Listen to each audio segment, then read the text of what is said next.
They say in life you should never judge a book by its cover. You never know what it could hold, or for that matter, how it could potentially change your life. Too many of us have judged the G80 M3 by its front grills. I'll be honest, I did it too. I thought my old F80 M3 was superior in just about every way, until I bought one. And then my mind was forever changed. Now let me try to change your mind too.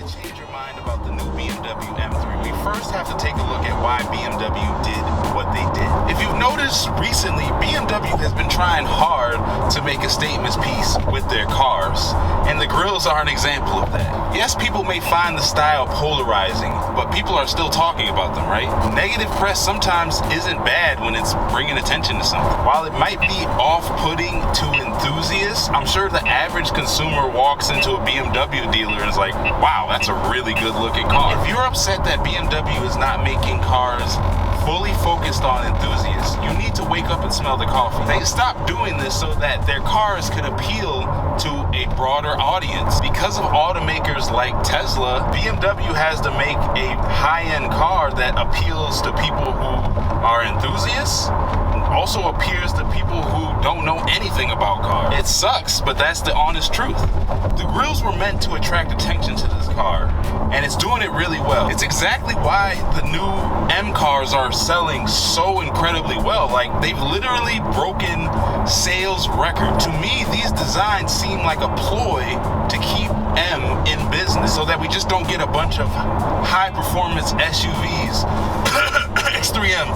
And if they have to produce controversial-looking vehicles to stay in business, I'm fine with that, because once you look past the grills, you realize just how much better this car was than the last generation.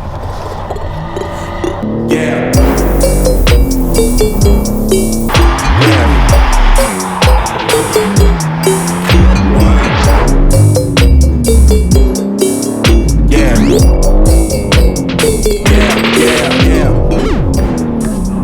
Once you're behind the wheel of this car, you understand that the M division has met a new standard with this car. In terms of daily drivability and comfort, this car has reached an entirely new level. My old F80 was so punishing around these Boston roads.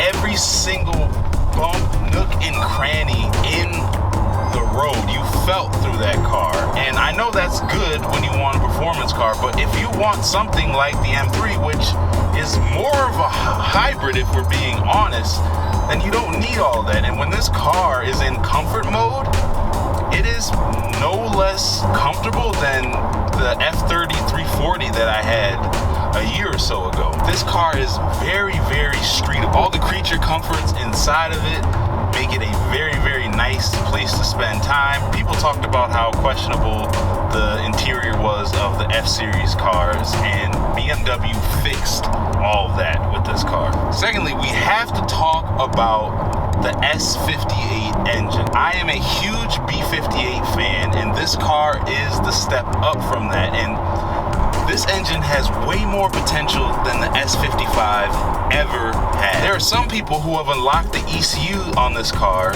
and they're reaching power levels as much as 700 horsepower with just a downpipe. That is insane. This engine will set the new bar for performance. Not only that, but you have manual and X-Drive options for this car. The fact that you can still get a manual in the 2022 M3 is absolutely crazy. Every single car is just throwing manuals out. I chose a manual because I knew that this was probably going to be one of the last hurrahs of manual M cars. And yes, I do live in the Northeast, so I should have gotten the X-Drive version, which would have just made this car an absolute dig monster. But I'm impatient, and this car is only available in manual rear-wheel drive, so I really had no option there. What I want to point out, though, is you have the versatility to choose either or. Old F80 struggled with traction, and now you have the option to just put power down. And this manual transmission has a very linear power band and a linear feel, so it is not gonna rip your head off like the old car did. And the last thing, prices of these cars are actually in the favor of buyers right now. And let me tell you why. If you order one of these cars from the dealerships who actually will not give you any markup, these cars basically appreciate like $10,000 once you drive them off the lot. I don't know how much longer it's gonna be like that, but right now, it's a good time.